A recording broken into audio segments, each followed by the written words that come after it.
of the Sindar. Now, as has been told, the power of Elwë and Melian increased in Middle-earth, and all the elves of Beleriand, from the mariners of Círdan to the wandering hunters of the Blue Mountains beyond the river Gellion, owned Elwë as their lord. Elu Thingol, he was called, King Greymantle in the tongue of his people. They are called the Sindar, the grey elves of starlit Beleriand. And although they were Mori Quendi under the lordship of Thingol and the teaching of Melian, they became the fairest and the most wise and skillful of all the elves of Middle-earth. And at the end of the first age of the training of Melkor, when all the earth had peace and the glory of Valinor was at its noon, there came into the world Luthien, the only child of Thingol and Melian. Though Middle-earth lay for the most part in the sleep of Yavanna, in Beleriand, under the power of Melian, there was life and joy, and the bright stars shone as silver fires. And there in the forest of Neldoreth, Luthien was born, and the white flowers of Nip-Hredil came forth to greet her as stars from the earth. It came to pass during the second age of the captivity of Melkor, that dwarves came over the blue mountains of Ered Luin into Beleriand. Themselves they named Khazad, but the Sindar called them Naugrim, the stunted people, and Gon-Hirim, masters of stone. Far to the east were the most ancient dwellings of the Naugrim, but they had delved for themselves great halls and mansions after the manner of their kind in the eastern side of Ered Luin. And those cities were named in their own tongue, Gabil Gathol and Tumunzahar. To the north of the great height of Mount Dolmed was Gabil Gathol, which the elves interpreted in their tongue Belegost, that is, Miklaburg. And southward was delved Tumunzahar by the elves named Nogrod, the Hollow-Bold. Greatest of all the mansions of the dwarves was Khazad-dûm, the Dwarrowdelf, Hathodrond in the elvish tongue, that was afterwards in the days of its darkness called Moria. But it was far off in the mountains of mist, beyond the wide leagues of Eriador, and to the Eldar came but as a name and a rumour from the words of the dwarves of the Blue Mountains. From Nogrod and Belegost, the Naugrim came forth into Beleriand, and the elves were filled with amazement, for they had believed themselves to be the only living things in Middle-earth that spoke with words or wrought with hands, and that all others were but birds and beasts. But they could understand no word of the tongue of the Naugrim, which to their ears was cumbrous and unlovely, and few ever of the Eldar had achieved the mastery of it.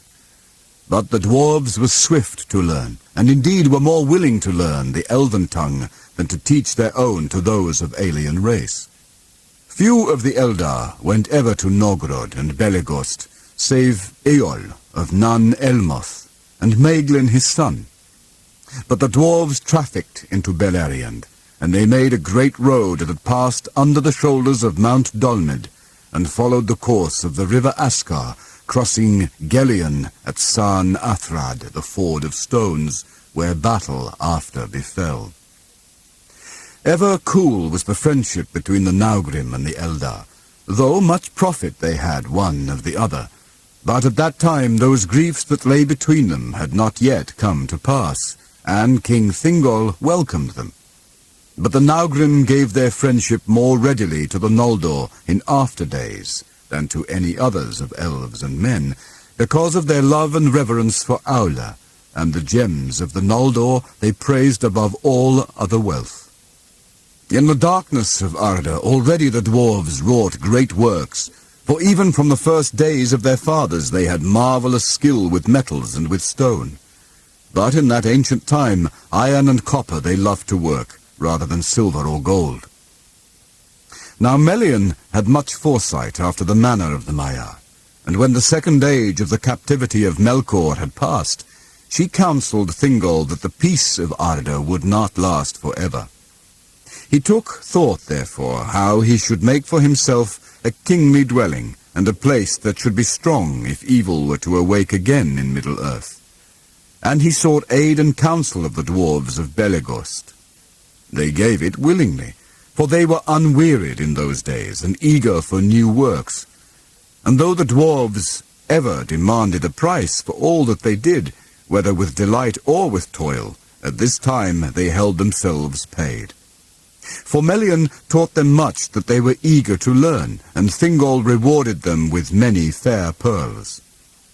These Círdan gave to him, for they were got in great number in the shallow waters about the Isle of Balar. But the Naugrim had not before seen their like, and they held them dear. One there was as great as a dove's egg, and its sheen was as starlight in the foam of the sea. Nymphelos it was named, and the chieftain of the dwarves of Belegost prized it above a mountain of wealth. Therefore the Naugrim laboured long and gladly for Thingol, and devised for him mansions after the fashion of their people, delved deep in the earth. Where the Esgalduin flowed down and parted Neldoreth from Rhegion, there rose in the midst of the forest a rocky hill, and the river ran at its feet. There they made the gates of the hall of Thingol, and they built a bridge of stone over the river, by which alone the gates could be entered. Beyond the gates wide passages ran down to high halls and chambers far below, that were hewn in the living stone, so many and so great that the dwelling was named Menegroth, the 1,000 Caves. But the elves also had part in that labour, and elves and dwarves together, each with their own skill, there wrought out the visions of Melian, images of the wonder and beauty of Valinor beyond the sea. The pillars of Menegroth were hewn in the likeness of the beeches of Orima, stock, bough, and leaf, and they were lit with lanterns of gold. The nightingales sang there as in the gardens of Lorien, and there were fountains of silver, and basins of marble, and floors of many-coloured stones.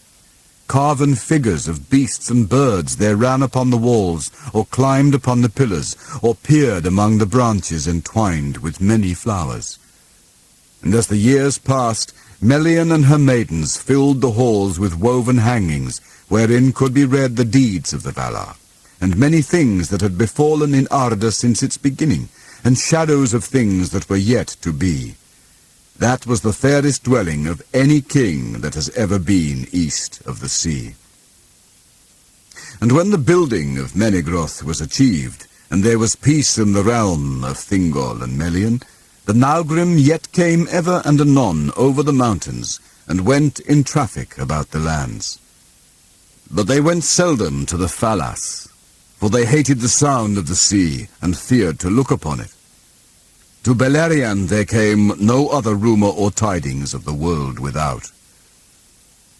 But as the third age of the captivity of Melkor drew on, the dwarves became troubled, and they spoke to King Thingol, saying that the Valar had not rooted out utterly the evils of the north, and now the remnant, having long multiplied in the dark, were coming forth once more and roaming far and wide. There are fell beasts, they said, in the land east of the mountains, and your ancient kindred that dwell there are flying from the plains to the hills. And ere long, the evil creatures came even to Beleriand, over passes in the mountains, or up from the south through the dark forests. Wolves there were, or creatures that walked in wolf shapes, and other fell beings of shadow, and among them were the orcs, who afterwards wrought ruin in Beleriand. But they were yet few and wary, and did but smell out the ways of the land, awaiting the return of their lord. Whence they came, or what they were, the elves knew not then, thinking them perhaps to be Avari, who had become evil and savage in the wild, in which they guessed all too near, it is said. Therefore Thingol took thought for arms, which before his people had not needed, and these at first the Naugrim smithed for him. for they were greatly skilled in such work, though none among them surpassed the craftsmen of Nogrod, of whom Telkar the smith was greatest in renown. A warlike race of old were all the Naugrim, and they would fight fiercely against whomsoever aggrieved them.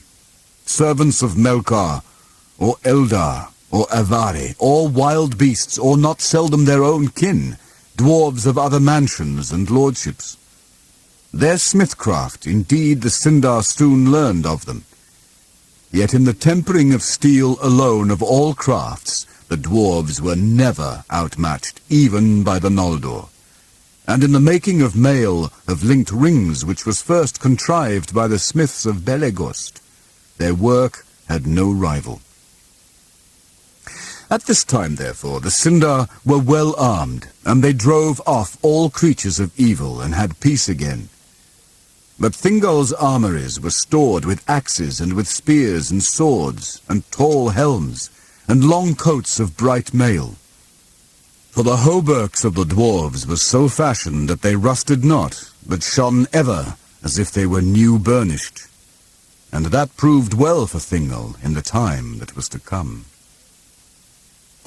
Now, as has been told, one Lenwe of the host of Olwe forsook the march of the Eldar at that time when the Teleri were halted by the shores of the great river upon the borders of the westlands of Middle-earth. Little is known of the wanderings of the Nandor, whom he led away down Anduin.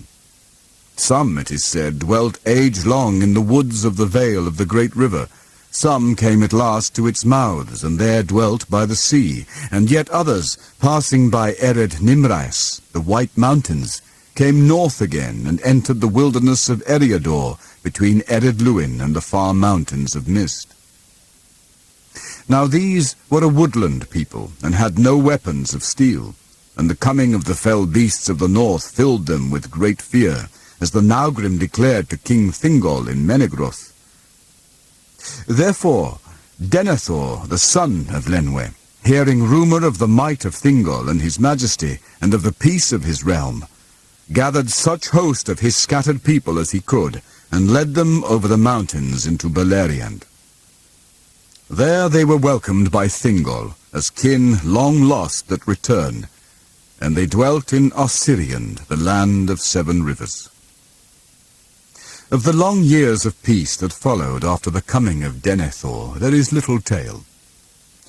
In those days, it is said, Daeron, the minstrel, chief lawmaster of the kingdom of Thingol, devised his runes.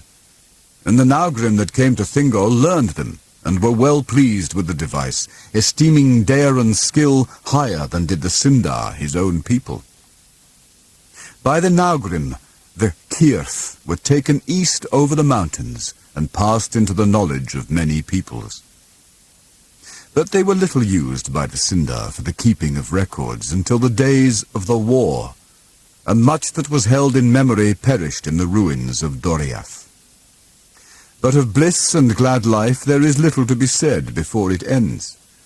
As works fair and wonderful, while still they endure for eyes to see, are their own record, and only when they are in peril or broken for ever do they pass into song. In Beleriand in those days the elves walked, and the rivers flowed, and the stars shone, and the night flowers gave forth their scents. And the beauty of Melian was as the noon, and the beauty of Luthien was as the dawn in spring. In Beleriand King Thingol upon his throne was as the lords of the Maiar, whose power is at rest, whose joy is as an air that they breathe in all their days, whose thought flows in a tide untroubled from the heights to the deeps. In Beleriand still at times rode Orome the Great, passing like a wind over the mountains, and the sound of his horn came down the leagues of the starlight, and the elves feared him for the splendor of his countenance, and the great noise of the onrush of Nahar. But when the Valaroma echoed in the hills, they knew well that all evil things were fled far away. But it came to pass at last that the end of bliss was at hand, and the noontide of Valinor was drawing to its twilight. For as has been told, and as is known to all, being written in lore and sung in many songs, Melkor slew the trees of the Valar with the aid of Ungoliant, and escaped, and came back to Middle-earth. Far to the north befell the strife of Morgoth and Ungoliant. But the great cry of Morgoth echoed through Beleriand, and all its people shrank with fear. For though they knew not what it foreboded, they heard then the herald of death. Soon afterwards Ungoliant fled from the north, and came into the realm of King Thengol, and the terror of darkness was about her. But by the power of Melian she was stayed, and entered not into Neldoreth, but abode long time under the shadow of the precipices in which Dorthonion fell southward. And they became known as Ered Gorgoroth, the mountains of terror, and none dared to go thither, or pass nigh them. There life and light were strangled, and there all waters were poisoned. But Morgoth, as has before been told, returned to Angband and built it anew, and above its doors he reared the reeking towers of Thangorodrim, and the gates of Morgoth were but 150 leagues distant from the bridge of Menegroth, far, and yet all too near. Now the orcs that multiplied in the darkness of the earth grew strong and fell, and their dark lord filled them with a lust of ruin and death. And they issued from Angband's gates under the clouds that Morgoth sent forth, and passed silently into the highlands of the north. Thence on a sudden a great army came into Beleriand, and assailed King Thingol. Now in his wide realm many elves wandered free in the wild, or dwelt at peace in small kindreds far sundered, and only about Menegroth in the midst of the land, and along the Falas in the country of the mariners, were their numerous peoples. But the orcs came down upon either side of Menegroth, and from camps in the east between Kelon and Gelion, and west in the plains between Sirion and Narog, they plundered far and wide. And Thingol was cut off from Círdan at Eglarest. Therefore he called upon Denethor, and the elves came in force from Region beyond Aros, and from Ossiriand, and fought the first battle in the wars of Beleriand. And the eastern host of the orcs was taken between the armies of the Eldar, north of the Andram, and midway between Aros and Gelion, and there they were utterly defeated.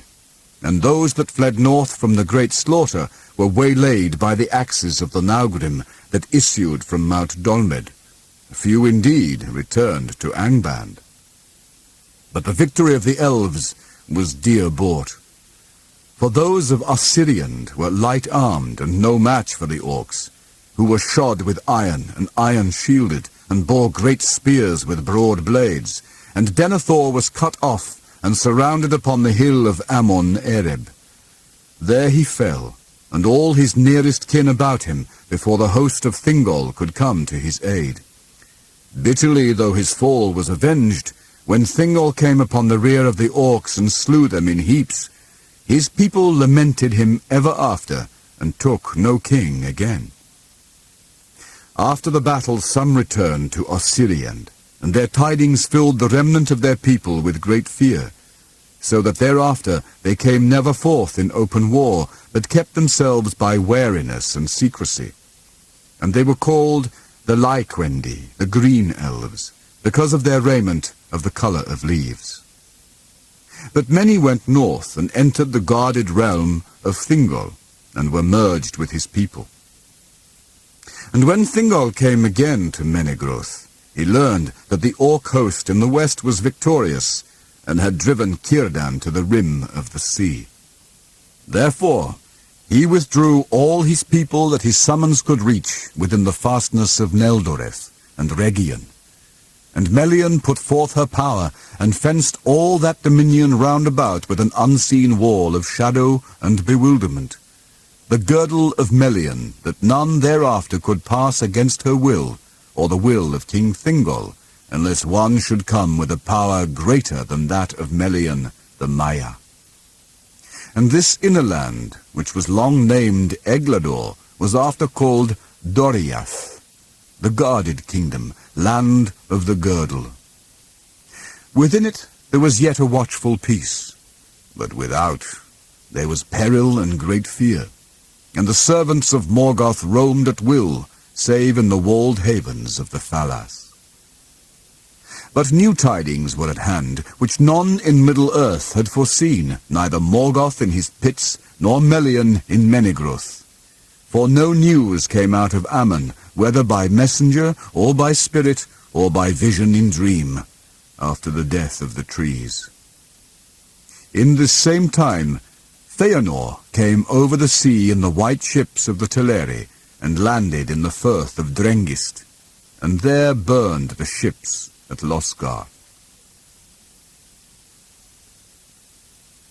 Of the sun and moon, and the hiding of Valinor.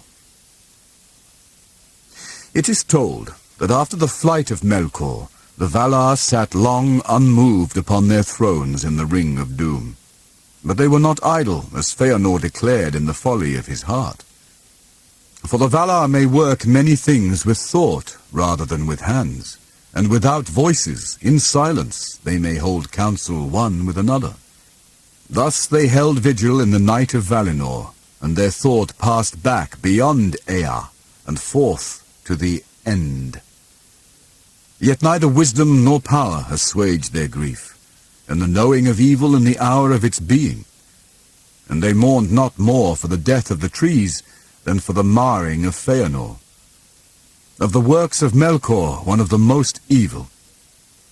For Feanor was made the mightiest in all parts of body and mind, in valor, in endurance, in beauty, in understanding, in skill, in strength, and in subtlety alike, of all the children of Ilúvatar, and a bright flame was in him.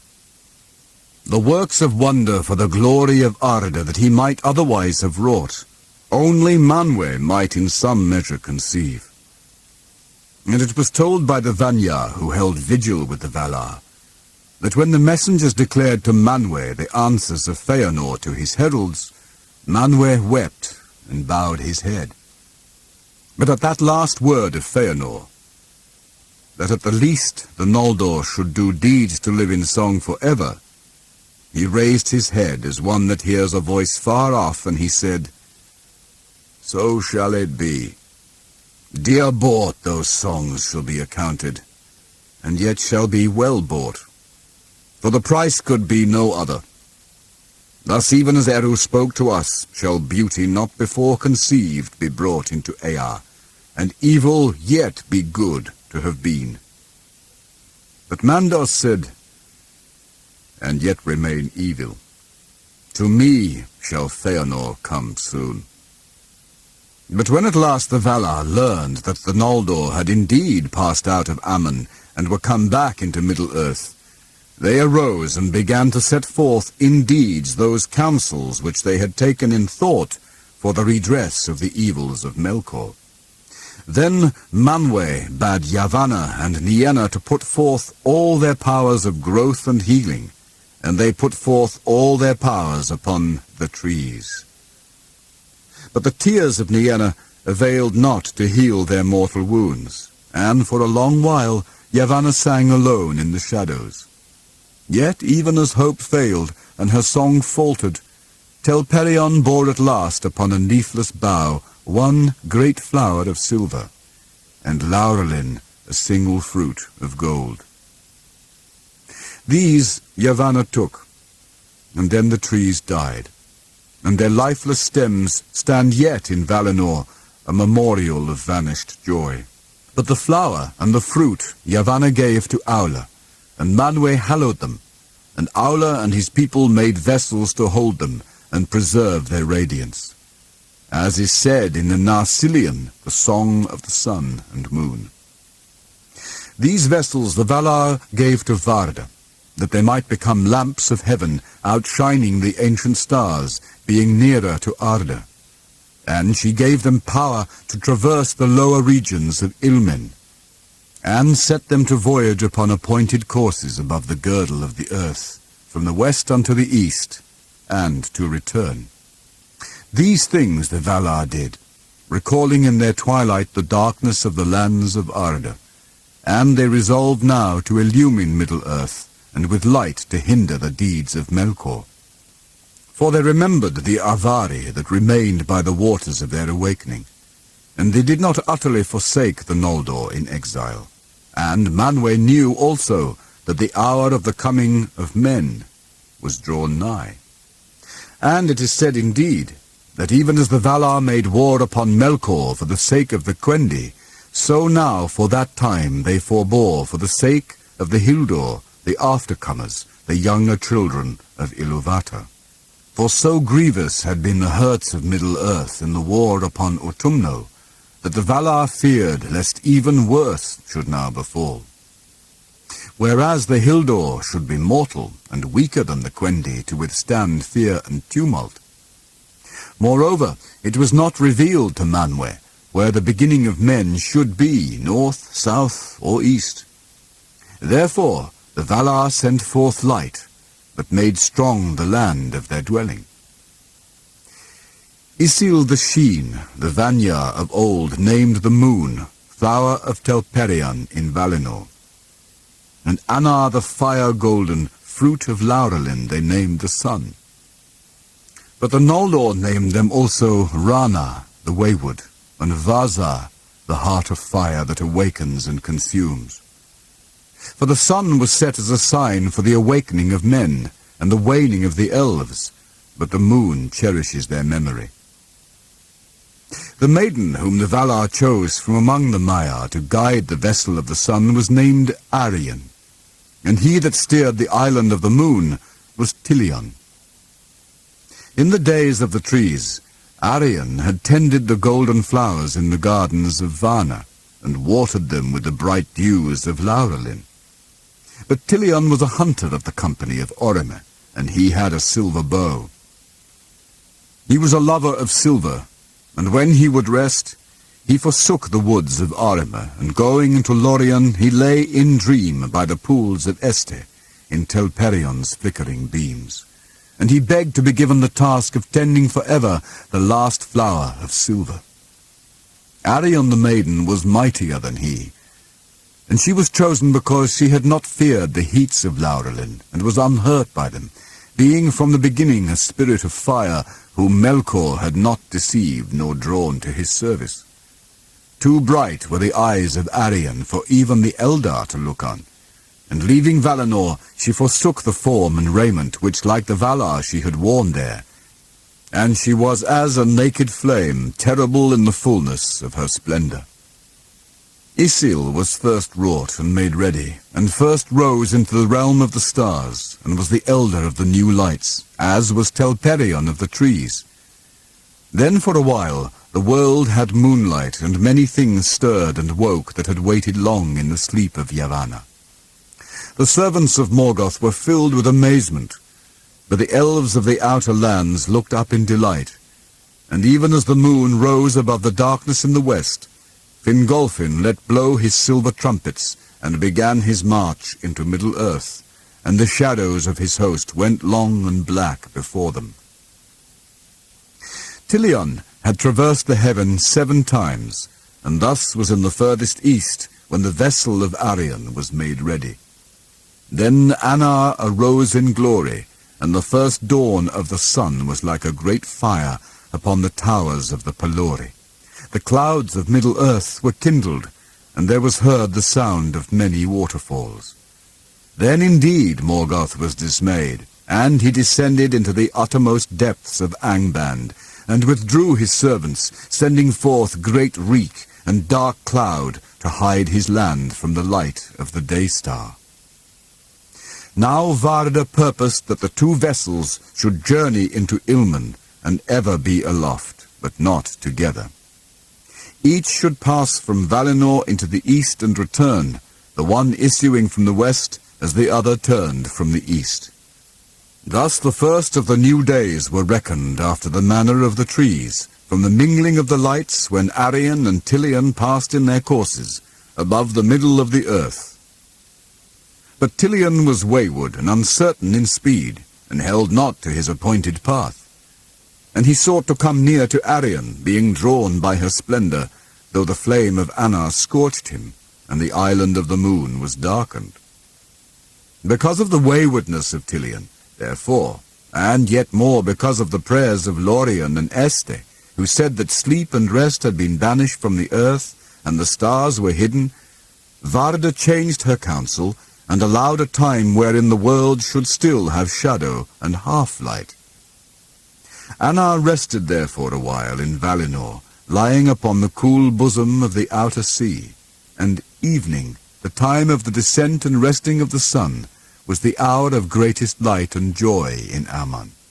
But soon the sun was drawn down by the servants of Ulmo, and went then in haste under the earth, and so came unseen to the east, and there mounted the heaven again, lest night be overlong and evil walk under the moon. But by Anna the waters of the outer sea were made hot and glowed with coloured fire, and Valinor had light for a while after the passing of Arion. Yet as she journeyed under the earth and drew towards the east, the glow faded, and Valinor was dim, and the Valar mourned then most for the death of Laurelin. At dawn the shadows of the mountains of defence lay heavy on the blessed realm. Varda commanded the moon to journey in like manner, and passing under earth to arise in the east, but only after the sun had descended from heaven. But Tilion went with uncertain pace, as yet he goes, and was still drawn towards Arion, as he shall ever be. So that often both may be seen above the earth together, or at times it will chance that he comes so nigh that his shadow cuts off her brightness, and there is a darkness amid the day. Therefore, by the coming and going of Anna, the Valar reckoned the days thereafter, until the change of the world. For Tilion tarried seldom in Valinor, but more often would pass swiftly over the western land, over Avathar, or Araman, or Valinor, and plunge in the chasm beyond the outer sea, pursuing his way alone amid the grots and caverns at the roots of Arda. There he would often wander long, and late he would return. Still, therefore, after the long night, the light of Valinor was greater and fairer than upon Middle-earth. For the sun rested there, and the lights of heaven drew nearer to earth in that region.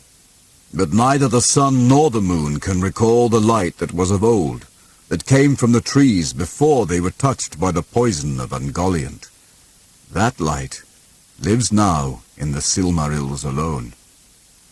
But Morgoth hated the new lights, and was for a while confounded by this unlooked-for stroke of the Valar. Then he assailed Tilion, sending spirits of shadow against him, and there was strife in Ilmen beneath the paths of the stars. But Tilion was victorious, and Arion Morgoth feared with a great fear, but dared not come nigh her, having indeed no longer the power. For as he grew in malice and sent forth from himself the evil that he conceived in lies and creatures of wickedness, his might passed into them and was dispersed. And he himself became ever more bound to the earth, unwilling to issue from his dark strongholds. With shadows he hid himself and his servants from Arion, the glance of whose eyes they could not long endure, and the lands near his dwelling were shrouded in fumes and great clouds. But seeing the assault upon Tilion, the Valar were in doubt, fearing what the malice and cunning of Morgoth might yet contrive against them. Being unwilling to make war upon him in Middle-earth, they remembered none the less the ruin of Almaren, and they resolved that the like should not befall Valinor. Therefore at that time they fortified their land anew, and they raised up the mountain walls of the Pelori to sheer and dreadful heights, east, north, and south.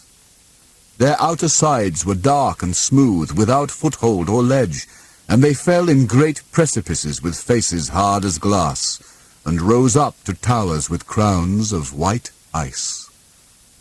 A sleepless watch was set upon them, and no pass led through them, save only at the Kalakiria. But that pass the Valar did not close, because of the Eldar that were faithful. And in the city of Tirion upon the green hill, Finarfin yet ruled the remnants of the Noldor in the deep cleft of the mountains. For all those of elven race, even the Vanya and Ingwe, their lord, must breathe at times the outer air, and the wind that comes over the sea from the lands of their birth. And the Valar would not sunder the Teleri wholly from their kin.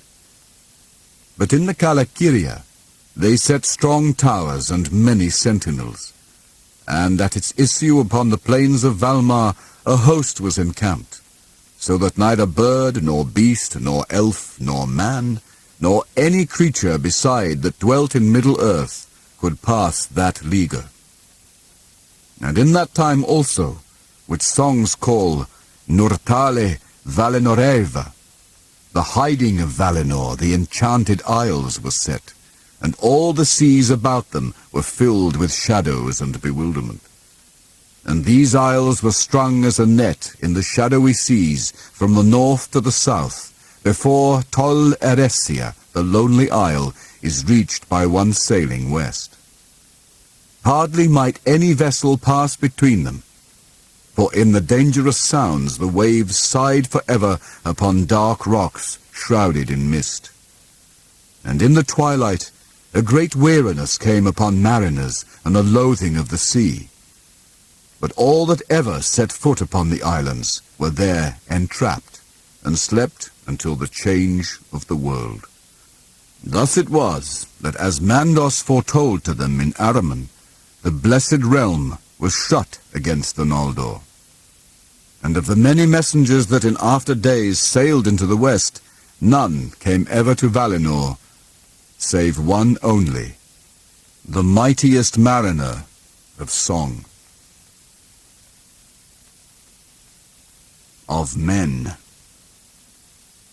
The Valar sat now behind their mountains at peace, and having given light to Middle-earth, they left it for long untended, and the lordship of Morgoth was uncontested save by the valor of the Noldor. Most in mind Ulmo kept the exiles, who gathered news of the earth through all the waters. From this time forth were reckoned the years of the sun. Swifter and briefer are they than the long years of the trees in Valinor. In that time the air of Middle-earth became heavy with the breath of growth and mortality, and the changing and aging of all things was hastened exceedingly. Life teemed upon the soil and in the waters in the second spring of Arda, and the Eldar increased, and beneath the new sun Beleriand grew green and fair. At the first rising of the sun, the younger children of Iluvatar awoke in the land of Hildorian, in the eastward regions of Middle-earth. But the first sun arose in the west, and the opening eyes of men were turned towards it, and their feet, as they wandered over the earth for the most part, strayed that way. The Atani they were named by the Eldar, the second people, but they called them also Hildor, the followers, and many other names, Apanona, the afterborn, Engwar, the sickly, and Firima, the mortals. And they named them the usurpers, the strangers, and the inscrutable, the self-cursed, the heavy-handed, the night-fearers, the children of the sun. Of men, little is told in these tales which concern the eldest days before the waxing of mortals and the waning of the elves, save of those fathers of men, the Atanatari, who in the first years of the sun and moon wandered into the north of the world. To Hildorian there came no Valar to guide men, or to summon them to dwell in Valinor. And men have feared the Valar rather than loved them, and have not understood the purposes of the powers, being at variance with them, and at strife with the world. Ulmo nonetheless took thought for them, aiding the counsel and will of Manwë, and his messages came often to them by stream and flood. But they have not skill in such matters, and still less had they in those days before they had mingled with the elves. Therefore they loved the waters, and their hearts were stirred. But they understood not the messages. Yet it is told that ere long they met dark elves in many places, and were befriended by them. And men became the companions and disciples in their childhood of these ancient folk, wanderers of the elven race, who never set out upon the paths to Valinor, and knew of the Valar only as a rumour and a distant name. Morgoth had then not long come back into Middle-earth, and his power went not far abroad, and was moreover checked by the sudden coming of great light. There was little peril in the lands and hills, and there were new things devised long ages before in the thought of Yavanna, and sown as seed in the dark, came at last to their budding and their bloom. West, north, and south, the children of men spread and wandered, and their joy was the joy of the morning before the dew is dry, when every leaf is green. But the dawn is brief, and the day full often belies its promise. And now the time drew on to the great wars of the powers of the north, when Noldor and Sindar and men strove against the hosts of Morgoth Bauglir, and went down in ruin.